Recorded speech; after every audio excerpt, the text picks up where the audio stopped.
回京时遇见太子杀人，我只能装瞎。他各种试探，故意让我跨进河里，拿剑对着我，我都忍了。直到他躲在禁房，忍不下去了，死吧！大家好，欢迎收看达达听书。我回京的路上，马车坏了，路旁刚好有一处密林，如今3月初，桃花开得艳，云霞般落在枝头。我坐车坐得憋闷，便一个人进林子里去逛逛。我铺了块帕子在地上，刚席地坐下，忽然从背后的树干旁跌出个人来。那人穿着青色的官袍，补丁上还绣了露丝，是个6品官。他脸色惨白，双手死死捂着脖子，脖子上鲜血飞溅，喷了我一脸。温热黏腻的液体顺着脸颊滑落，我傻了。下一秒，另一道身影从树后绕了出来，手里提着长剑，一脚踩上那6品官的后背。能死在本王的剑下，是你的福气。他冷哼一声，气定神闲地把长剑插入6品官的后心处，仪态优雅，完全不像在杀人。盯着他明黄色的长袍，我瞳孔巨震。他妈的，太子！我死了！我僵在原地，心脏跳得飞快，脑子急转半天，忽然有了个主意。我伸手摸了摸脸颊，怎么下雨了？琉璃，下雨了，你扶我回车上吧，琉璃。我一边喊，一边用手撑着树干站起来，然后双手向前伸直，摸索着朝外走。太子站在旁边，一脸怀疑地盯着我，剑眉紧皱。小姐，我在这儿。琉璃提着裙摆，兴高采烈地从远处朝我跑来。咱们运气好，遇上陆夫人了，她说捎我们回去呢。太子听见了，立刻隐回树后。我浑身僵硬，死死地伸手握住琉璃的胳膊，指甲掐进她肉里。呀，小姐，你脸上怎么有血？你受伤了？我停住脚步，犹豫道：什么血？方才不是下雨了吗？一边说，一边疯狂朝琉璃使眼色，冲他比嘴型。我是瞎子，瞎子。琉璃冰雪聪明，一下就明白过来，软声哄着我：没事，咱们先回车上。小姐，方才陆夫人说她认识一个名医呢，专治眼疾的，你的眼睛有希望了。我瞪大眼睛，给琉璃比了个大拇指。干得漂亮啊！路上，我极小声地把刚才的情况说了一遍，琉璃听得倒吸一口冷气。太子萧元，萧元可不是什么善茬，他获封太子之前，一直在边关领军，是极不受宠的皇子。可前些年皇帝病重，萧元回京事急，一来二去，不知怎地，皇帝竟下旨册封他为太子。萧元只是7皇子，前头还有6位兄长，其他人自然不服，一群皇子乌泱泱地斗起来，京里没一日太平的。我父亲不过一个5品官，若是牵扯到这种大位之争里，怎么死的都不知道。我和琉璃都知道事态严重，2个人当即便准备好了应对之策。我自幼体弱，时不时就要病一场。我家在京郊有一处温泉别院，比京城里暖和许多，天一冷，我就住到别院里，开春以后才回京。现在正好以此为借口，就说这次得了眼疾，去庄子里休养的。太子一时半会还不知道我的身份，我让琉璃立刻派人回庄子，几个贴身伺候的人都对好口供，还收买了给我看病的大夫。回到家，母亲知道我双目失明，抱着我哭了一场。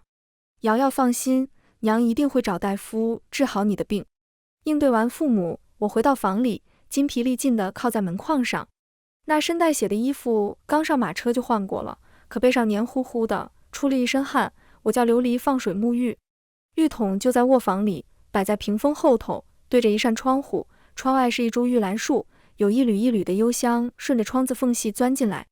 我深吸一口气，整个身体都放松下来，解开腰带，脱掉外袍。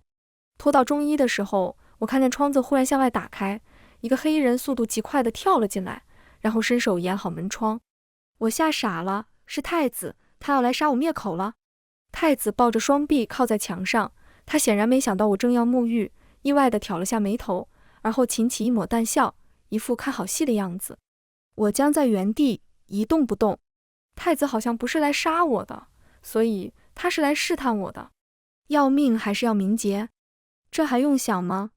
只犹豫1秒，我就干脆利落地脱掉中衣，随手把衣服朝太子脸上一甩，正好挡住了他的视线。我跨进浴桶，浑身泡在温水里，蒸汽氤氲，我长舒一口气，然后眼睁睁地看着太子摸了摸下巴，忽然从袖子里抽出匕首，在指尖把玩着转了2圈。什么？萧元，你是不是人啊？我是个瞎子啊？这都下得去手，你的良心不会痛吗？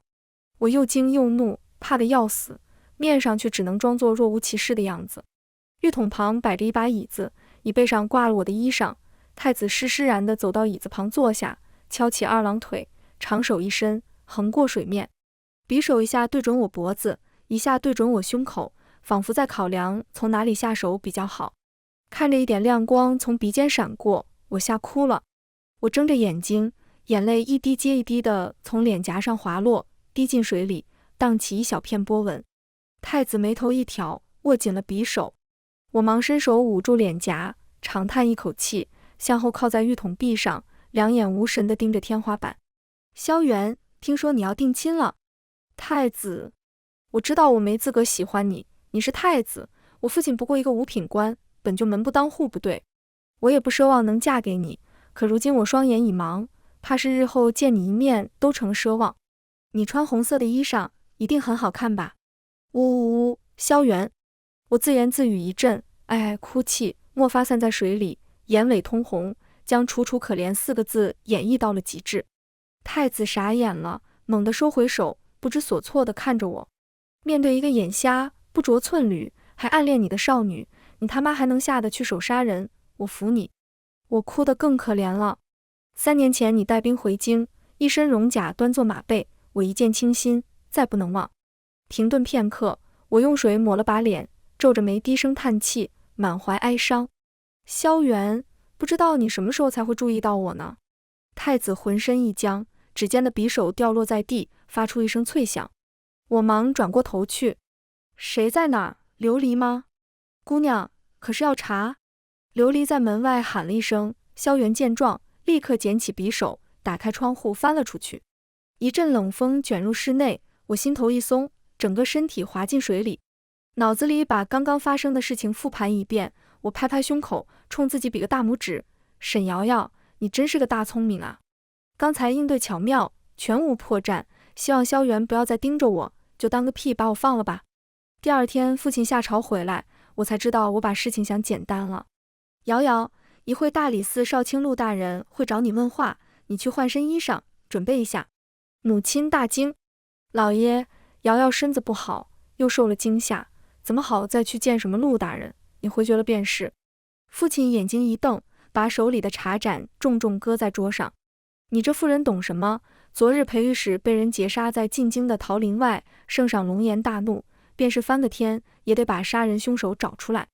陆云锦肯上门询问已是客气，我如果推3阻4，他一纸诏令拘了瑶瑶回大理寺，那才真正是颜面扫地。裴御史的尸体被发现后，他临死前1天弹劾3皇子的奏折也刚好呈到了御前。奏折上参3皇子10大罪，3皇子吓得面如土色，跪地求饶，说裴御史诬陷他。朝臣不服。哼，若真是诬陷，怎么有人还眼巴巴地派人去刺杀他呢？裴御史以自己的性命证明了那封奏折的真实性。3皇子百口莫辩，当天就被皇帝下令押入宗人府。3皇子母家世大，是太子萧元最大的竞争对手。这下变故，他母家立刻开始行动，找了素有神探之名的大理寺少卿陆云锦，亲自办这桩案子。瑶瑶，昨日你恰好路过那片桃林，你同陆大人老实说便是，他不会为难你。父亲温言安慰我几句，我心里吓得更厉害了。裴御史是2皇子手下的得力干将，他这一死，众人都疑心是3皇子刺杀的。3皇子肯定怀疑是2皇子的苦肉计，2个人闹起来，最后便宜的还是太子。他心机如此深沉，我真能骗得了他吗？饭后，我坐在湖心亭里喂鱼，前面的丫鬟发出一阵骚动，我便知道是陆云锦来了。陆云锦是出了名的好相貌，芝兰玉树，公子如玉。当年状元及第时，半个京城的闺秀都挤在长安街上朝他丢帕子。我也去丢过一回，嫌帕子轻飘飘的丢不远，在里面包了石头，一下砸中他的后背，我还跟2姐吹嘘好久。沈姑娘，府上这锦鲤养得不错。一道清冷素爽的嗓音在背后响起，我心头一凛，丢下手里的馒头屑，叹口气。我眼盲之前最喜欢看他们争食，现在看不见了，听个水声也是好的。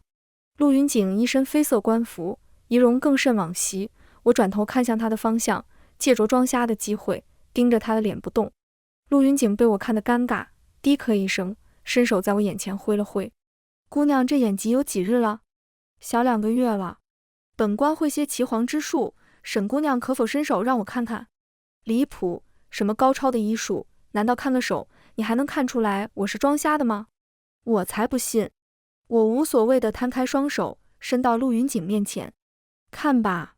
陆云锦低头端详一阵，而后抬起头，双目如电，直视着我的眼睛。眼盲之人向来习惯伸手去触碰身旁的东西，手心难免会有些细小的伤痕。2个月时间，指尖也会长出薄茧，姑娘的手倒是保养得好。靠，好有道理，吓死我了，不愧是最年轻的大理寺少卿。我这人有个毛病，受到惊吓之后，反而呆若木鸡，半天才能反应过来。等回神之后，之前那种惊恐的情绪已经过去了，因此依旧面无表情。从小父亲就夸我，泰山崩于前而色不变，有大将之风。我面不改色的点点头。有道理，不过我这2个月整日在床上躺着，凡是有丫鬟伺候，甚少去碰其他东西，倒叫大人失望了。大概是我态度太过沉着冷静，陆云锦不再纠结这个点，话锋一转，忽然提到了那日在桃林里的事。那日沈姑娘和我母亲同车回来，上车前先进自己马车换了身衣裳。姑娘不过下车走了1炷香的时间，为何要特意更衣？可是衣服上沾了什么不该沾的东西，譬如血迹。陆云锦突然凑到我面前，压着嗓音，一寸一寸探究我的神情。我更慌了啊！对，我为什么换衣服呢？脑子急转片刻，我脸颊通红的低下头去。陆大人，我是去小姐的，看不见，尿到裙子上了。陆云锦没料到我回答的这么直白，他明显愣了一下，不自在地避开视线。马车里都备有公桶，沈姑娘既然行动不便，为何还特意下车去方便？我从来没想过有一天会和大名鼎鼎的状元郎当面讨论我尿尿的事，但是抛弃了羞耻心，我反而有一种死猪不怕开水烫的豁然。哦，我喜欢在野外小姐，迎着风，闻着花香，有一种快意。我在说什么？哈哈，无所谓，毁灭吧。陆云锦白皙的俊脸一下涨得通红，他努力维持专业的态度，继续审问。那姑娘在桃林里方便的时候，可有听见什么声音？有人喊救命？有人说话吗？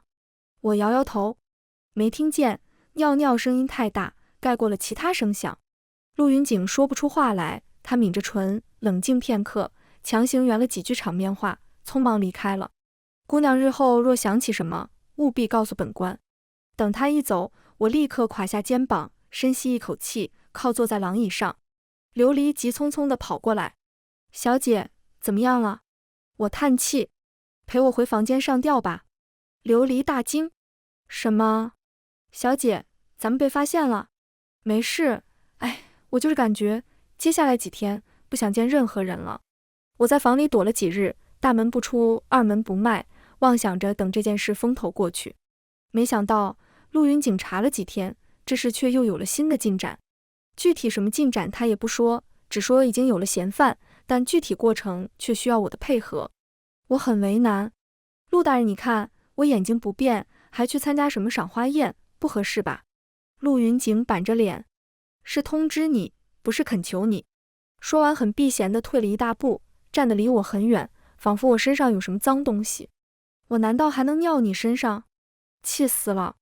陆云锦说的赏花宴就办在平阳公主东郊的温泉庄子上。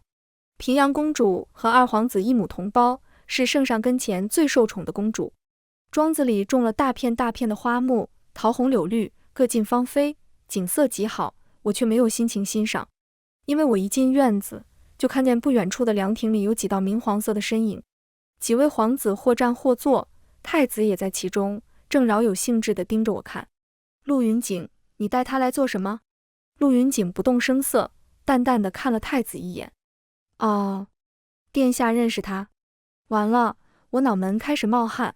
我一个五品小官之女，身体又不好，大部分时间都宅在家里，太子怎么可能认识我？萧元啊，萧元，没想到你这么快就暴露了，你这个蠢货，不要连累我啊！我僵在原地，太子却轻笑一声，朝我的方向一抬下巴。你问他。所有人的视线都射向我，我捏着拳头站在原地，脸憋得通红，支支吾吾说不出话。平阳公主见了，气鼓鼓地瞪我一眼。怎么谁都认识他？他是哪家府上的？陆云锦，你同他又是什么关系？听到我父亲只是个五品的户部郎中，平阳公主更不悦了，她烦躁地扯了下旁边枝头垂下的柳条。这种人也配跟我们玩？你带来干嘛？裴御史出事时，他就在那片林子里。这几日我要贴身护着他，须臾不离。陆云锦说完，所有皇子表情都变了，二皇子更是激动地直起身子。哦，那他看见什么了？陆云锦遗憾地摇头。沈姑娘身患眼疾，双目不能视物，不过她耳力过人，倒是听到一些线索。这个就恕在下无可奉告了。我脑子里嗡的一声，脸色瞬间变得惨白。他妈的，陆云锦这个贱人！我知道他的意思了，他故意把话说得不明不白，这是拿我当鱼饵了，诱人上钩呢。在他的视角，真凶会疑心我听见了什么动静，派人杀我灭口，到时候他就可以顺藤摸瓜，揪出凶手。你可真机智啊，不顾人死活的机智。果然，二皇子眼前一亮，走近了几步。陆大人，那你可要护好这位沈姑娘，不然有些人听了，只怕宗人府里都待不住，要跑出来杀人呢。五皇子和六皇子都是三皇子一派的，听见二皇子这样说，顿时气得上前同他理论。二皇兄什么意思？这桩案子还没定论呢。有些人可别是贼喊捉贼，就是沈姑娘，你今儿在这园子里，可得离这位二皇子远些。几位皇子当着我的面吵吵嚷嚷的，我听得汗都滴下来。我什么身份，配听这些话吗？好在平阳公主及时解围，她翻个白眼，冷哼一声道：都吵什么？审案子自然有陆云锦，你们谁都别瞎指挥，给他压力。说完直接过来拉我的手。你放心，既然他说要护着你，今日在我府上，我自然不会让你少了一根毫毛。我忙搂紧了平阳公主的胳膊，一脸感激的点头。公主，你真是个好人。宴席设在湖边的水榭里，平阳公主把我的位置安排在她隔壁，叫她的贴身丫鬟亲自给我布菜。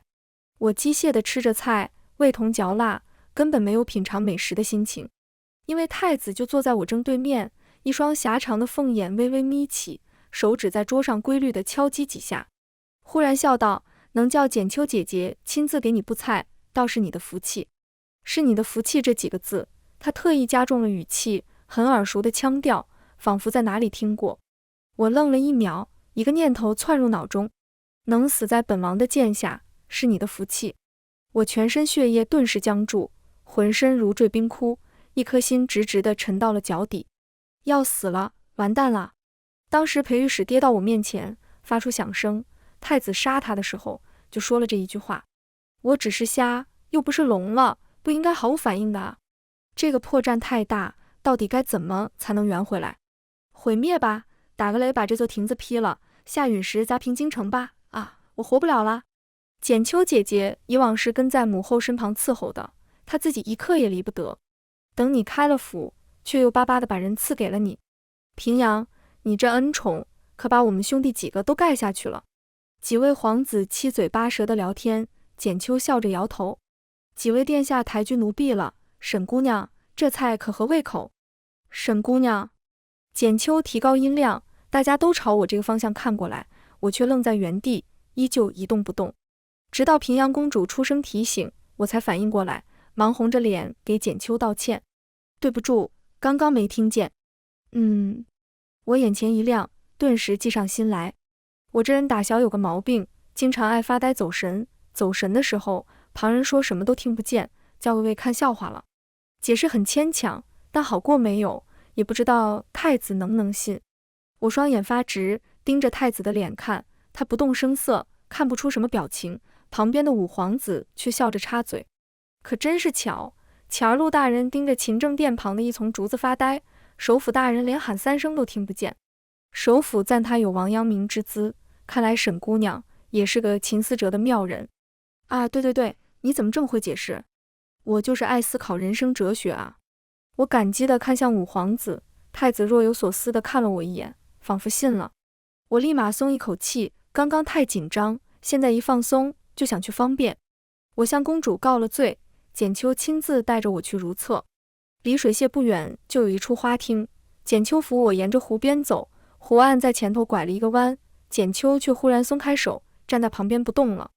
太子懒洋洋的嗓音在身后响起：“往前直走就是了，我跟着你，别怕。”青石路沿着右手旁拐了个弯铺设，我再往前，必然一脚跨进湖里。太子不怀好意，分明是还不信我，故意试探。我心中哀叹，却只能装作感激地点点头。多谢太子殿下。然后伸直双手，摸索着朝前走去。就在我一脚快要踩进湖里时，简秋忽然在身后喊道：“沈姑娘且慢！”她快步追上来，一把握住我的手腕，带着我朝右边走，轻笑道：“姑娘怎么一个人走得这么快？”我紧绷着的背部放松下来，这个考核算是过了吧？没想到我还是太天真了。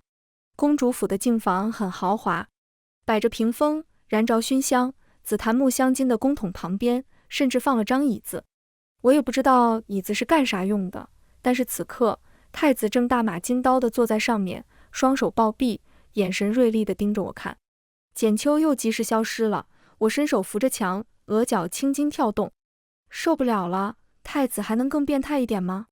看完我洗澡，要看我如厕，活下去真的好难啊！为什么要这么对我？我只是个云英未嫁的美少女啊！指甲抠入墙壁，我深吸一口气，摸索着往太子靠近。想逼死我是吧？我不能一个人受辱。我手朝前晃动几下，刚好碰到椅子扶手，我握住扶手，提起裙摆，往太子腿上一坐。不愧是公主府，连公桶的设计都别具一格，这样温热有弹性，也不知道是什么材料做的。太子，我伸手拍了拍太子的大腿，在这样的公桶上如厕，感觉自己啊！太子猛地推了我一把，面红耳赤地跑了。我从地上爬起来，邪魅一笑，跟我斗，这几天我丢的脸比吃的饭还多，我有什么好怕的？出了净房，我哭哭啼啼地拉住简秋的衣袖。简秋姐姐，好可怕，刚才公桶突然弹起来，把我撞飞了。简秋，嘿嘿，沈姑娘说笑了。回到宴席上，太子装没事人一样，淡定自如地喝着酒，耳尖却是通红的。几位皇子时不时地向我套话，我都摇头，一脸真诚。我当时在发呆，什么都没听到，陆大人是瞎说的。陆云景满意的点点头，不错，就按这么说。可恶啊！陆云景目的达到，用完午膳就带着我离开了。沈姑娘不用害怕，本官已经让人在沈府埋伏好，今晚不管来的是谁，都叫他插翅难飞。结果陆云景埋伏的太好了，皇子们又不是傻子。一连几日，沈府都风平浪静，半夜连只蚊虫都不曾光顾我的闺房。陆云景又特意让我经常出门，还放出风声，说案子已经有了眉目，3日后连同刑部、督察院3堂会审。这一下，终于有人按捺不住了。大明寺在南郊附近，寺庙后山植被茂密，连着南山。陆云景说，这地方最适合行刺，一击得手之后，从南山逃跑，便如水入大海，无迹可寻。他带着我在后山闲逛，专挑僻静的小路走。我吓得脸色发白，紧紧握住他的胳膊。陆大人，我们这样太明显了，到底行不行啊？陆云景轻哼一声，胸有成竹。我们这是阳谋，他知道这是本官给的机会，却不得不上钩。那你要保护好我啊！我感觉陆云景的算盘要落空，因为只有我知道，真正的凶手是太子。太子武艺高绝，想杀我易如反掌，前面几次试探，却屡次放过了我，这说明什么？说明我演技精湛，他应该相信我真的什么都没看见听见，才不杀我的，那自然也犯不着现在再来行刺，把自己暴露了啊。这么一想，我又放松下来，没啥好怕的。谁料我们往前拐了个弯，迎面就撞上了太子萧元。他今日一反常态，没有穿明黄色的蟒袍，反而穿了件青色长衫，和背景的山林融为一体。陆云锦脚步一顿，握紧我的胳膊。太子殿下，可真是巧了。萧元板着脸走过来，扯住我另一只胳膊，往他身侧用力一拉。不巧，本王在此恭候多时。瑶瑶，琉璃怎么没跟着你？你贴姓陆的那么近做什么？太子语气艰涩，饱含醋意，我都听傻了。陆云锦也大为震惊，看看他，又看看我，伸手指着我们两个。你们两个？太子点点头。我们相识已久，早就互定终身。瑶瑶把事情都告诉我了。陆大人，你拿他当鱼饵，可曾考虑过他的处境？太子也猜到陆云锦在钓鱼执法，所以他相信我什么都没听见。那他现在特意等在这里，说这些是要干啥？我感觉脑子乱成一团浆糊，不会思考了。正一脸懵逼时，远处忽然传来一道尖利的破空声，一支箭矢旋转着呼啸而至。我瞳孔骤缩，千钧一发之际，太子一把搂住我，往旁边一避。我堪堪避过了箭头，太子胳膊却被擦伤了，溅起一大捧血花。从斜前方的密林里钻出一队黑衣人，举着刀剑朝我们冲过来。太子勃然大怒：陆云锦，看你干的好事！瑶瑶小心！陆云锦和那群黑衣人混战在一处，太子也抬手挡了几招，然后拉着我转头就跑。他跑得飞快，两侧有枝叶从我脸颊扫过，勾住我的发钗，我一会功夫就披头散发，像个疯婆子似的。我喘着粗气，脑子依旧是懵的。不是，这都谁啊？太子才是凶手啊！那现在这些杀人的又是谁？刚才那些黑衣人出手狠辣，招招致命，又不像是假的，到底是怎么回事啊？我很快就跑不动了，太子把我背在背上，猫着腰在密林里钻。沈瑶瑶，抱紧了！他满头大汗，嗓音发干，我更不懂了。刚才如果我死在黑衣人剑下，他不是刚好达成目的，他为什么又要救我啊？算了，大脑超负荷，想不通我就不想了。反正他花那么大力气救我，总不会又要我的命。背上忽然一凉，有水滴密密麻麻地落下。我抬头一看，远处层云翻卷，雨势渐大。太子松口气，雨水会冲刷掉我们的脚印，他们追不上来，我们暂时安全了。太子找到一处隐蔽的山洞，带着我躲进洞里，又在洞口稍微布置一番，遮掩好痕迹。我坐在地上，握着裙摆，凝出一团水迹，开始出言试探太子。太子殿下，刚才那些刺客都是三皇子派来的吗？我好害怕。我抱紧膝盖，脸朝着太子的方向，一脸羞涩。殿下是怎么知道陆大人以我作饵的？又怎么会恰好出现在此处？太子在洞里捡了些枯枝，升起火堆，走到我旁边坐下，处理自己胳膊上的伤口。我猜的。昨日宴席上，看你表情诚惶诚恐，我便猜测是你被陆云锦利用了。他那人素来如此，为达目的不择手段，不顾旁人死活。我放心不下，今日特意跟来看看。呵呵，好善良，好关心人哦，我都要感动了。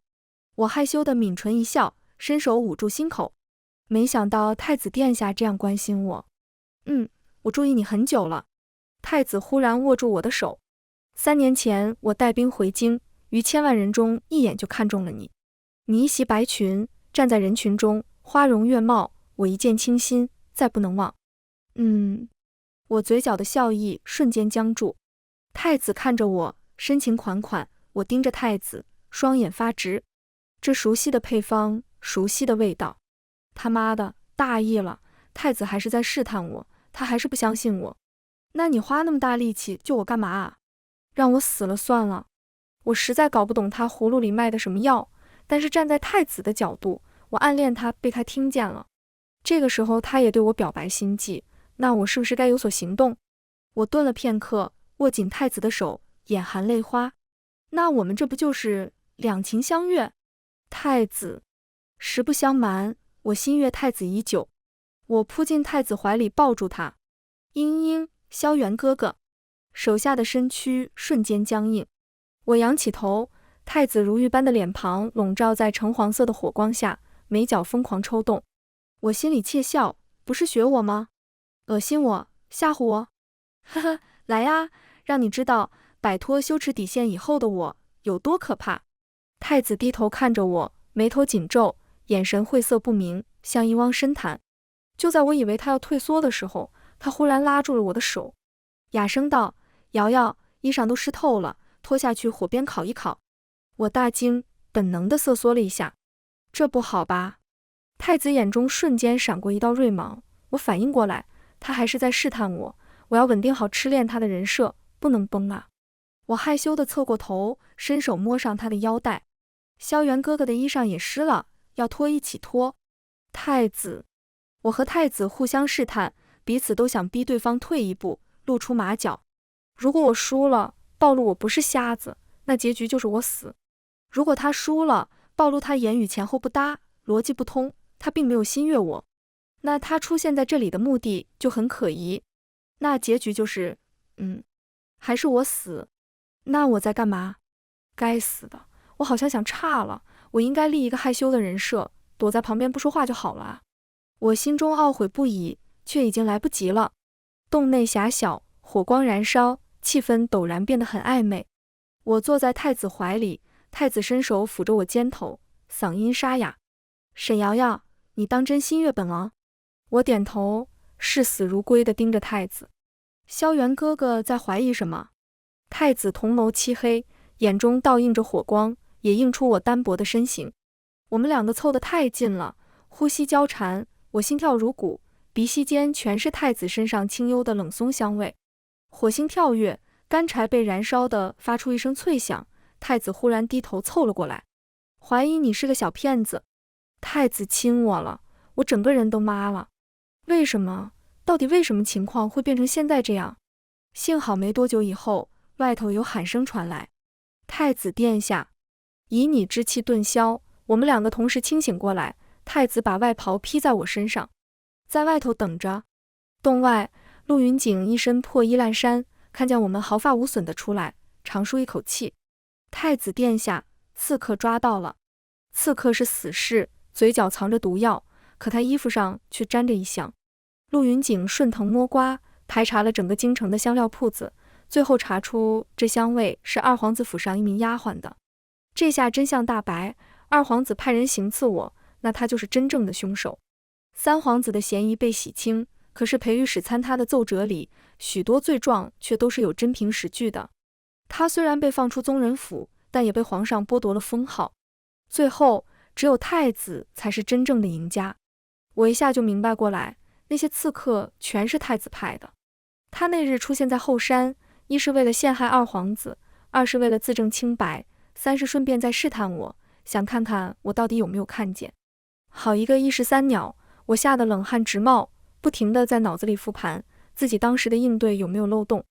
应该没有吧，我都赔了一半清白了，他这还能再怀疑我？我心中忐忑。与此同时，一桩谣言却风一般传遍了整个京城，说太子心悦我已久，那日偷偷跟着我们上南山，结果遇到刺客，我竟不顾自己生死，拼死救了太子。两个人双向暗恋，最终修成正果，真是可歌可泣。我父母大惊：瑶瑶，外头都说的有鼻子有眼的，你的名节已经全毁了，这该怎么办？我脸色灰败：我也不知道，要不我出家？怎么，瑶瑶不是说心悦本王，这就想不认账了？太子一袭明黄色的蟒袍，抬脚跨入厅内，我父母忙低头行礼。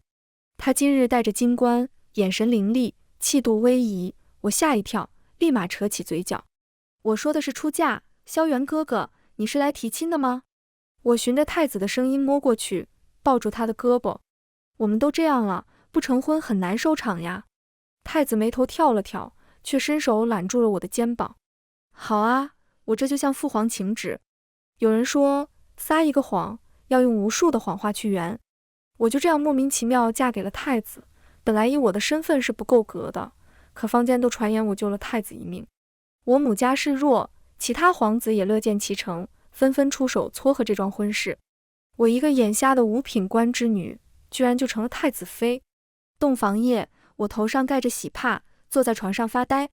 之前装也就算了，现在我和太子成婚，日夜同处一室，我肯定会露出马脚的。到时候怎么办？要不我就找个机会说自己复明了。现在会不会有点刻意？对，我再装1个月，到时候就说被御医治好了，就这么办。而且就算有一点刻意，我们都成婚了，他总不会连太子妃都杀吧？我正想得入神，门外忽然传来一声低喝：“把他拖下去！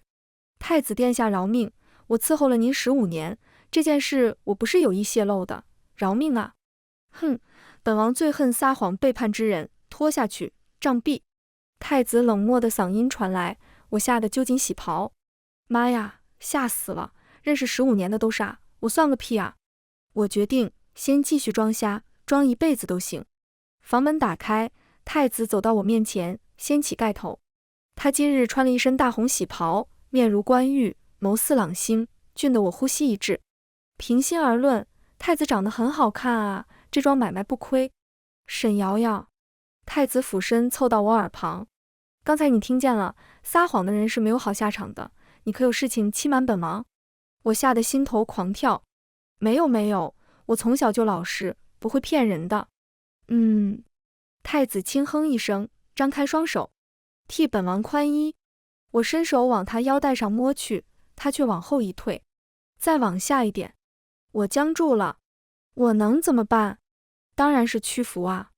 我总不能为了自尊，连命都不要了吧？古有勾践卧薪尝胆，今有我沈瑶瑶忍辱负重，生活不会辜负你受过的苦难的。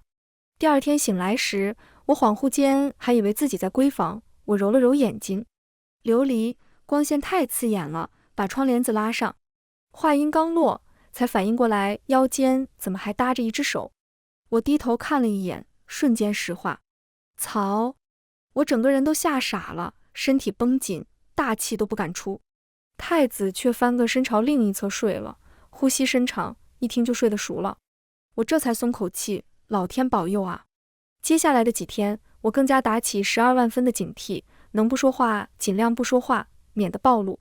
谁料到晚间，太子忽然丢给我一身衣裳，这是给你新做的衣裳，等会换上，陪本王去书房。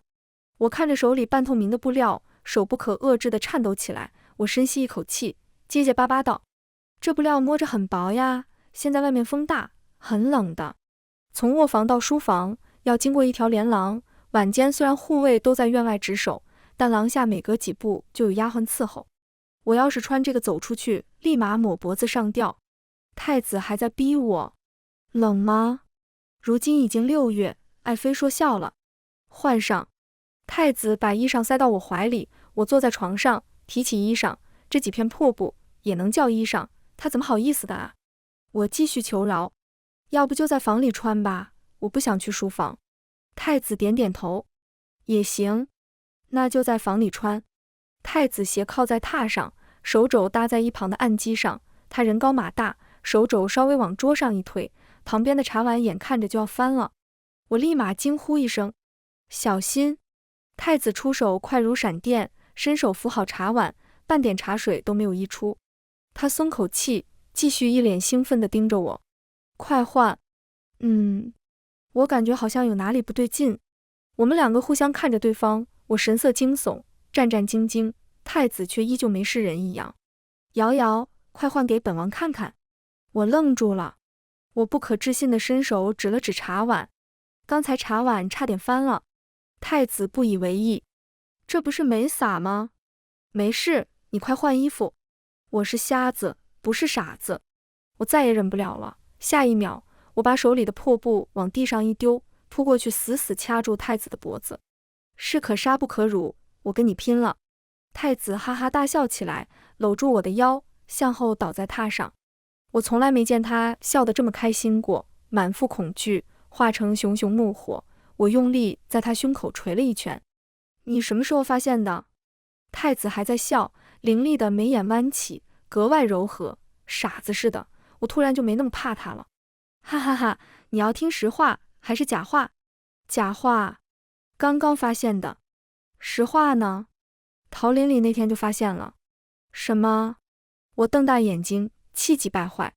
这不可能。我骗你的，确实是刚刚才发现的。我一脸迷茫，你不是最恨撒谎的吗？你不杀我，我们的相识整个过程全是一场谎言，而且我握着太子那么大的把柄，要是有朝一日两个人翻脸，他怎么还敢留着我？他没说话，低头吻了下来。窗外海棠树盛开，一阵风吹过，洒落满地花瓣。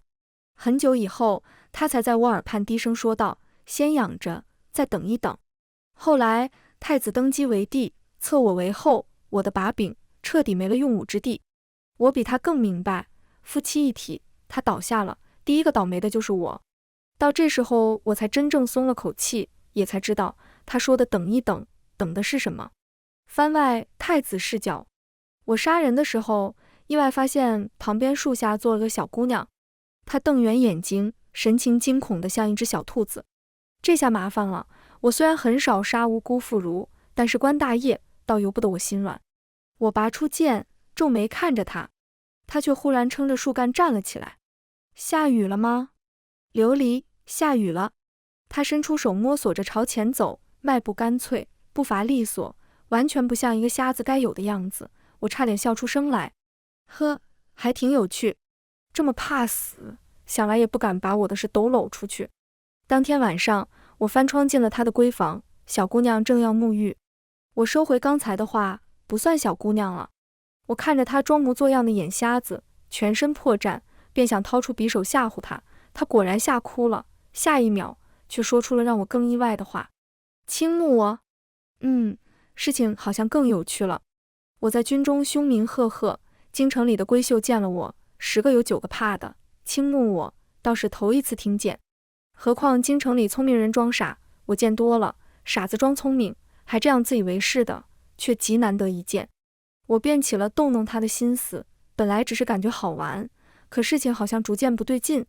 2个人躲在山洞里时，我几乎情难自禁。想了想，知晓我秘密的人取回来放在身边，似乎才是最不错的选择啊。全文完，达达听书感谢您的观看，我们下个故事再见。